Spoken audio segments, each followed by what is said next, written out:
Welcome, everyone, to the next episode of Search Off the Record. This is our podcast. Oops. And I'm reading the script wrong. Welcome, everyone, to the next episode of the Search Off the Record podcast. Our plan is to talk a bit about what's happening at Google Search, how things work behind the scenes, and who knows, maybe have some fun along the way. My name is John Mueller. I'm a search advocate on the search relations team here at Google in Switzerland. And I'm joined here today by Martin and Gary. Plus, we have a special guest today, Cherry. Cherry has been working on our team for a bit over a year now, and it's cool that she was willing to join us here for an episode. Cherry, do you want to introduce yourself briefly? Sure. Hi, I'm Cherry. I have been on our team for not too long, but I've been working on search for quite some time now. Before joining the team, I was part of the search quality team.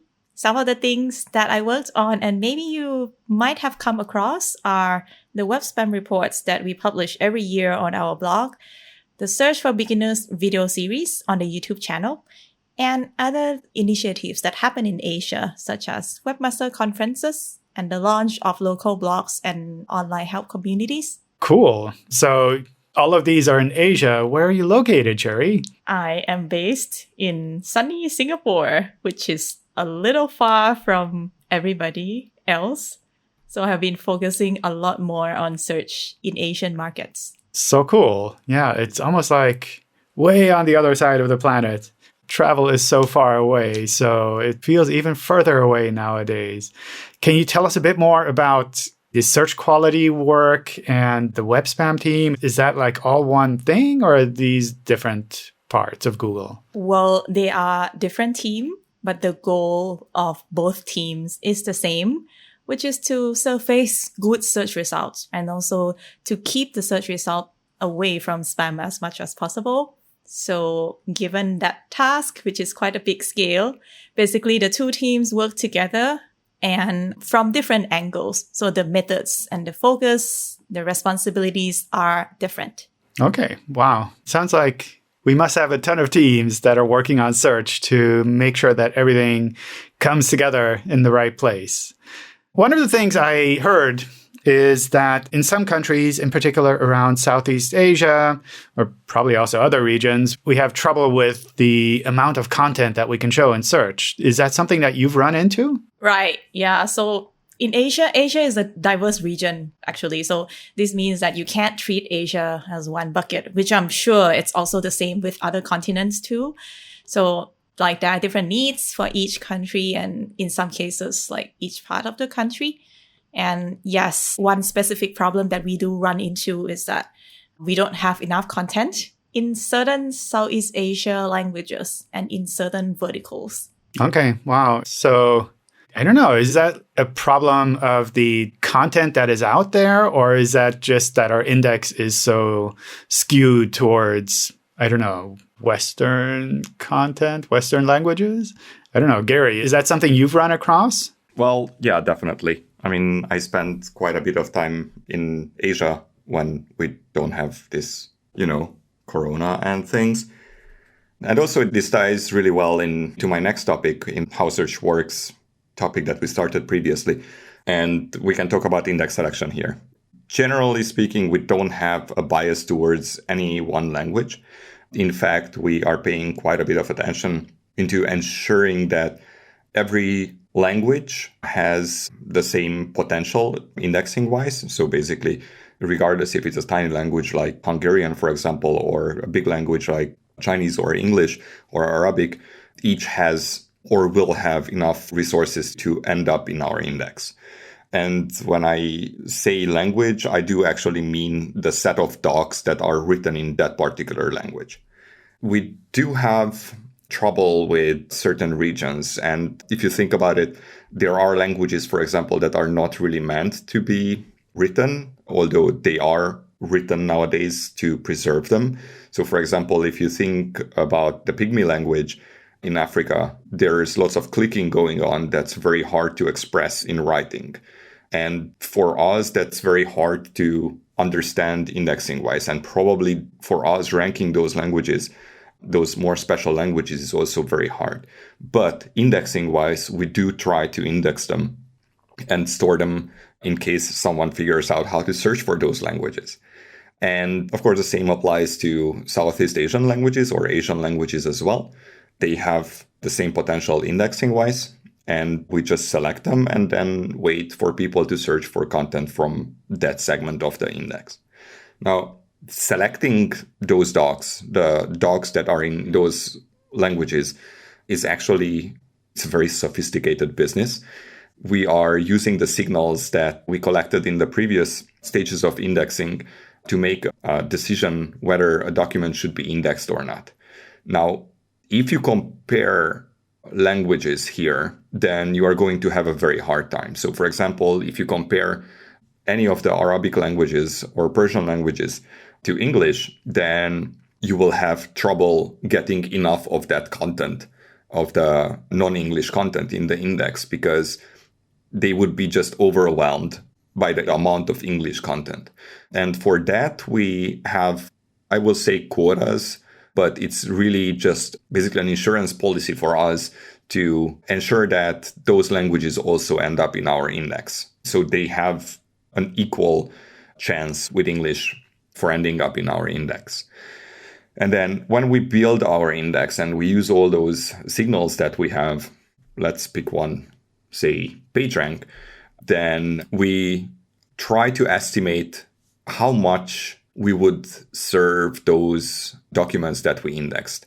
So will it be like every second we will have a query that triggers those docs, or will it be once a week, or will it be once a year?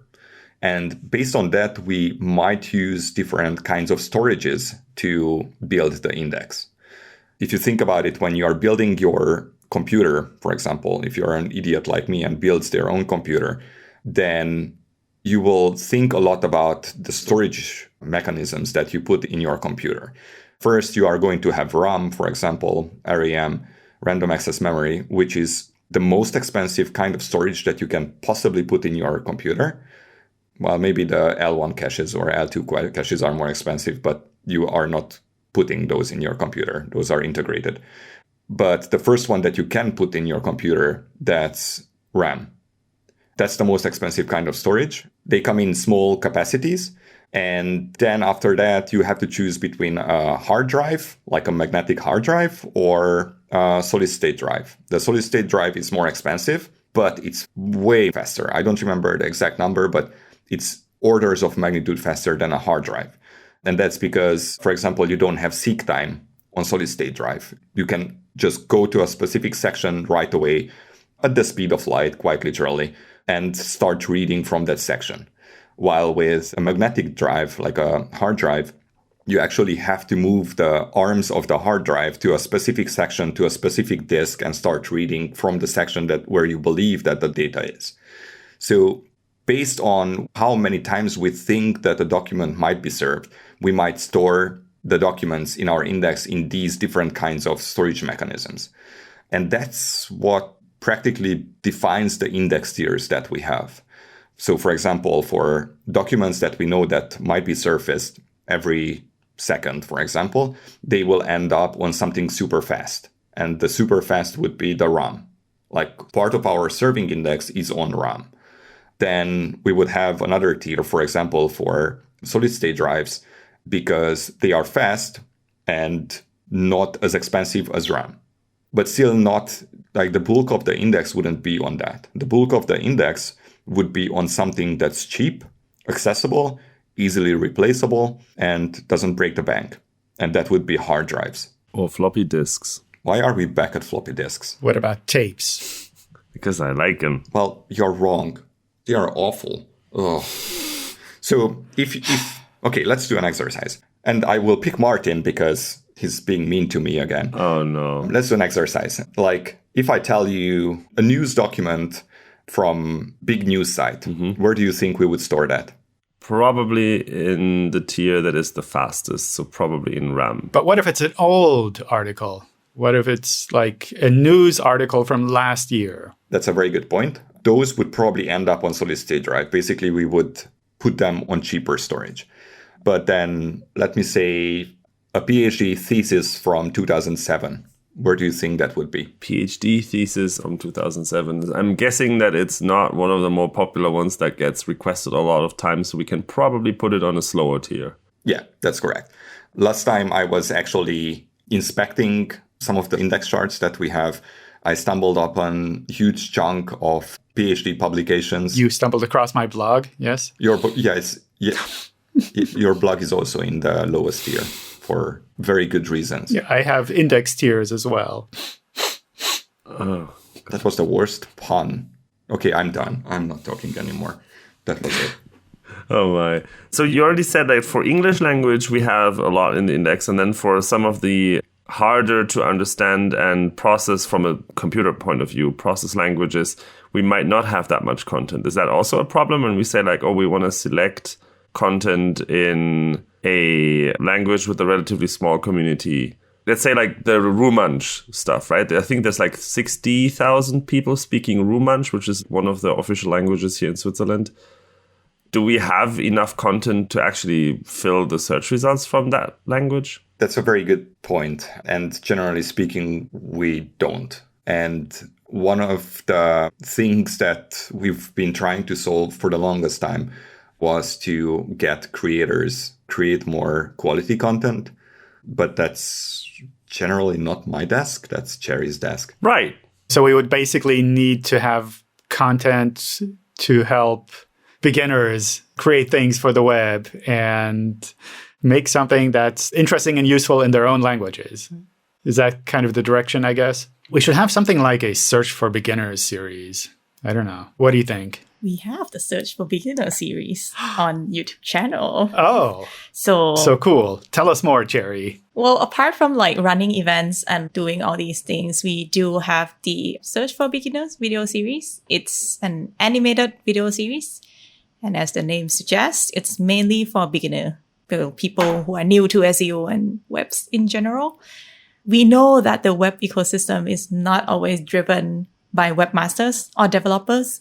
There are other stakeholders involved. Sometimes SEO know very well what should be done, but business owners or even developers don't see the value or understand how much effort or time SEOs need to put in to have an amazing work for the business, right? So you can see that there is the gap between people of different roles. So this series aim to bridge that gap. And we also hope that beginner people, they start watching these things, graduate, then other series on our channel will start to make sense as well. It is at the same time also for savvy people to use and send over to others. So we were hoping that it would make it easier for you to explain things to people you work with or people whom you are trying to convince. So by beginners, is that, I don't know, younger people who are just getting started, putting stuff online? Or do you mean normal businesses, I guess, that just haven't put much thought into creating a web presence? I guess it's more the latter, right? Yes. So actually, we are starting from like very, very new people who even have the content, but content is not online yet, or people who had like website like long time ago just for the sake of having it, and they never update the website, never maintain anything. So those are the people. And basically, this is just the first series. So we are also aiming to, like I said, the aim is also to bridge that gap.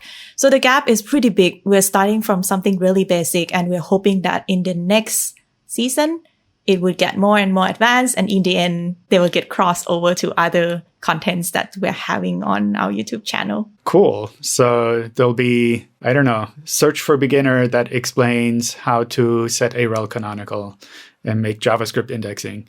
I guess that'll be kind of long run steps there. So, and how do you make sure that it works well for people of like all languages, different backgrounds kind of thing? Is it available in multiple languages, or what did you do there? Well, it really does take time, right, to produce something in an animation format. We specifically chose this series to be an animation format just for that reason. Well, firstly, it's definitely a better idea to look at nice illustration and listen to delightful voiceover than maybe watching me talking about stuff for like 3 to 5 minutes. So illustration could also explain like certain concept more clearly, since there is animated pictures that go along with the content. And more importantly, the benefit of being on animation format, it's also that we can do subtitles in many languages, right? If you realize the Search for Beginners series, you would see like there are subtitles in many languages, such as Indonesia, Korean, Japanese, and outside Asia, we had Portuguese as well, and many other languages. Yeah, but like I said, like it does take time to produce something in animation format. So it's generally more suitable for content that doesn't change too much over time, and also content that is not time sensitive. So definitely not things about like updates and all these. Okay, cool. So I don't have to do my Google search news in animated format. I guess that would be really tricky, like getting everything done there. I mean, what all is involved with creating an animated series like that? Do you basically just write a script and then send it off to someone to animate, and then you get everything back and it's fantastic? Or how does that work? No, John, like fantastic. It's overrated. And also, if you were to do like these updates things in animation format, it's just going to be a nightmare. It's going to take you really long time. So the whole process starts from, well, we select the topics that is good. So we basically select topics that we think is not going to change too much over the time. And also topics that is being asked often. And also things that I said, like things that would bridge the gap between audience. And then we start with script writing. That's not only me doing that. So actually Martin was also helping out with script writing as well. Yeah, it was huge fun, but also a lot of work, because it's so hard to take yourself out of the knowledge that you have and basically like try to see it with fresh eyes and then try to come up with analogies. And also you can't use your gestures or mimic to transport it because it's going to be an animation. So yeah, that was an adventure. And it was one of the first things that I did. And I was really, really happy to be part of the project with Cherry. Thank you. Thank you, Martin. And your help has been really, really great. One thing also, when you write script for animation, it's more tricky because it's more mundane, I would say, because you then have to write like the exact words instead of what we usually do, which is like, just putting out the bullets there and just say something out from the bullets. The script also has to be reviewed after that in different aspects. So the aspect of domain expertise, whether the content is accurate and all that, and also to keep the content interesting. And also to make sure that the language and the style is also easy for illustration. Because certain things that you say or certain words are not easily changed into illustration. Yeah, then we do voiceover. We go to another review of voiceover. Then we go through illustration and storyboarding, another review again. And then it goes through animation and another review again. And then we goes on to publishing. Wow. Okay. So you end up with a short and easy to understand video and nobody notices all the work that's behind it. Kind of frustrating, but I think like in a lot of situations when you really work hard to make something really good, it's often a sign that you're doing it reasonably well if people can't tell how hard it is. Like if you, I don't know, when I see like Martin do some magic tricks and he's practiced them a lot, it looks like super easy. And then you're like, oh yeah, I can probably do that. That's no problem. Then when you try to start doing that, you're like, oh my God, how does this work? It's like so clumsy when I try to do it myself.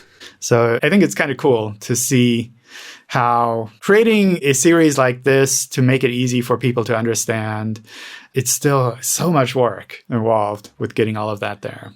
And I guess most of these were recorded before everything around coronavirus started, like given the time that you mentioned there? Well, to be honest, I don't remember my life before this coronavirus thing.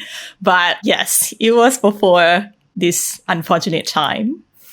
And we're planning to do second series, so that would be after this. But yeah, I think Martin has also been doing a lot of things like for videos these days, right? As in, how are things? Oh my, yes. It's been fun. And I think I mentioned this earlier that when we had a studio and we had professionals that helped us record things, everything was so much nicer and easier in terms of how quickly you could turn around a recording. That has become more tricky.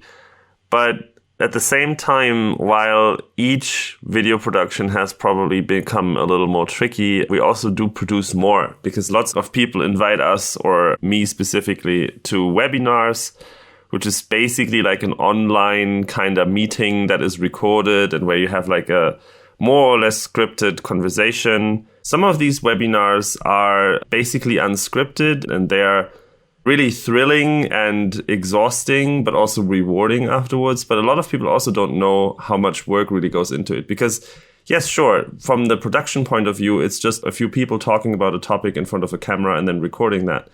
But if you have to come up with answers to the questions from the top of your head in topics so complicated as like indexing and rendering and crawling, where lots of systems are playing together, that can be really, really tough. And you don't see that. It looks like, oh yeah, it's a natural, casual conversation, but it's actually quite tricky. And I've seen a bunch of webinars from other people that were really good. So there was this 5 hours of technical SEO that SEMrush did with a bunch of guests. That was usually pretty cool. Lots of different sessions there.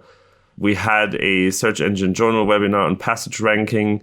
That was intense, but also really, really good from my perspective. So yeah, doing these well is super hard work as well. And these are basically you talking to a host, or is it more like a small panel, or what kind of webinars do you tend to run into? I've seen both of these formats. So I've seen webinars where I am invited and then interviewed, and I've seen smaller panels. I personally prefer the smaller panels because I feel like, yes, sure, I have one perspective, but I only have one perspective, which is my own.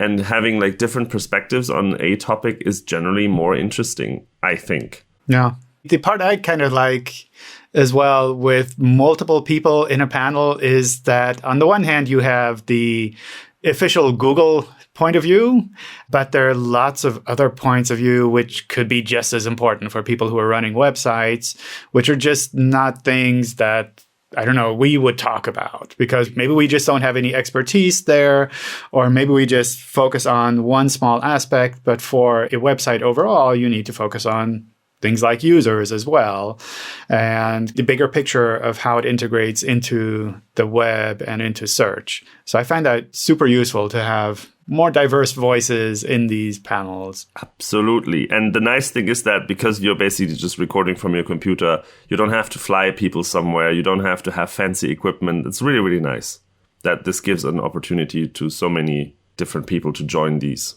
Cool. Yeah. I don't know. Should we do more of these from our side as well? Maybe invite some people? Yeah, why not?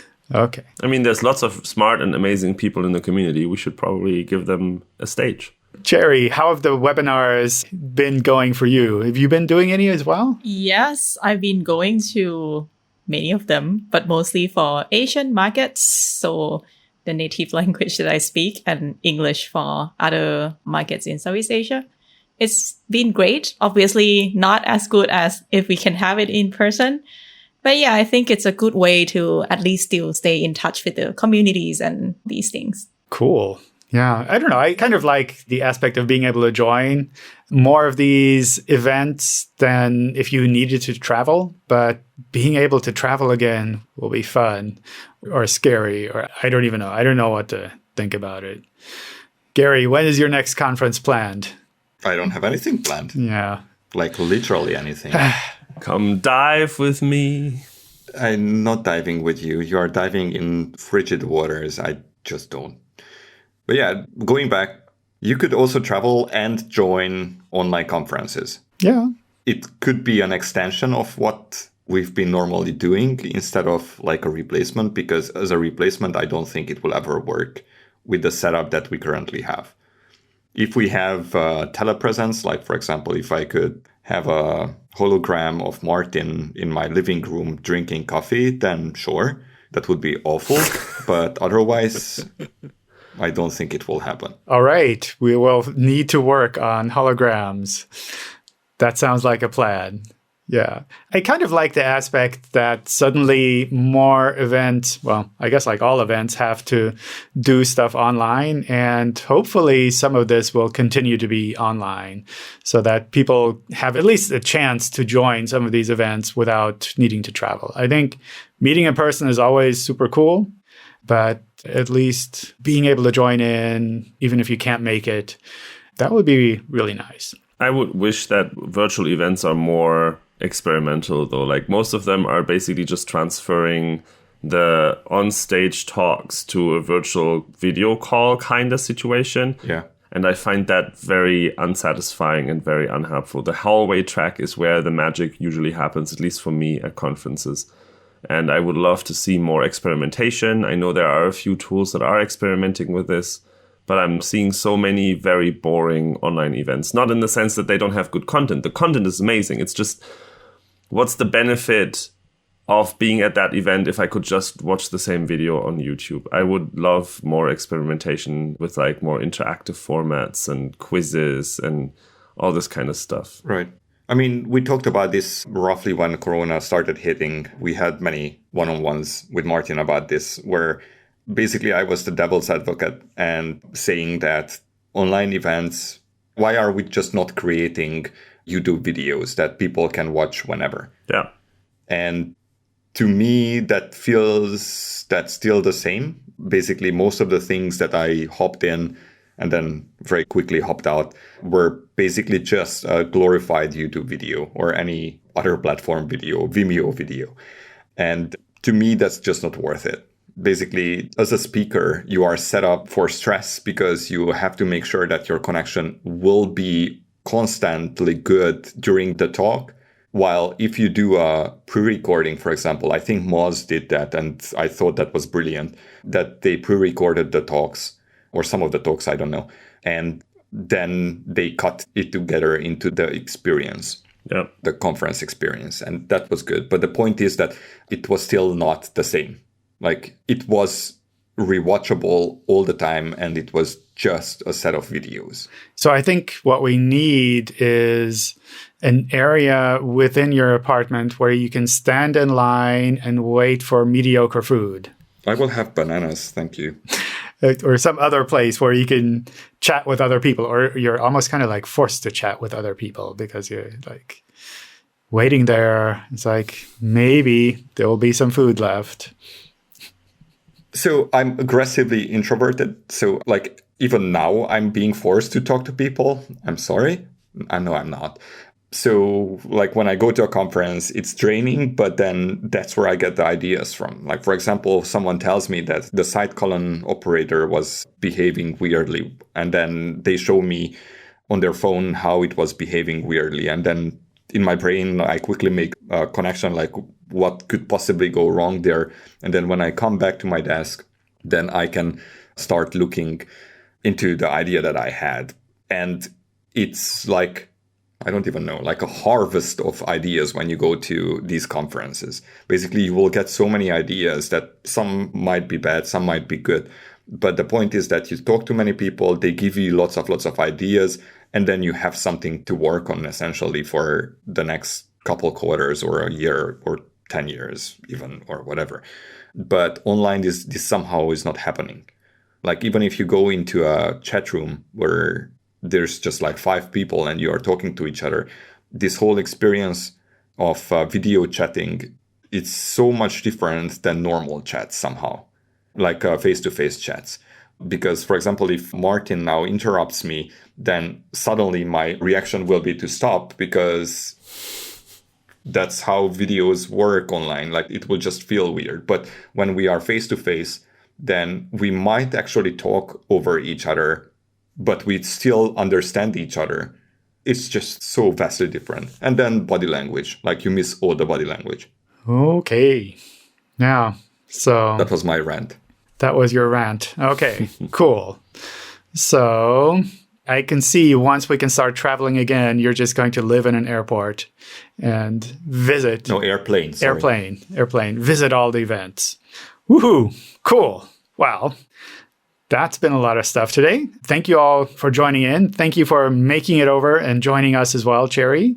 We've been having fun with these podcasts, and I hope you, the listener, are liking these as well. And if there are topics that you think we should be talking about more or differently, or different people that we should invite, feel free to drop me a note on Twitter or chat with one of us at a virtual event, like without talking over each other, hopefully.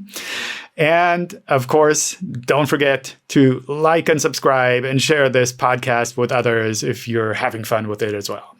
Thank you, and bye, everyone. Bye. Bye. Savastikra.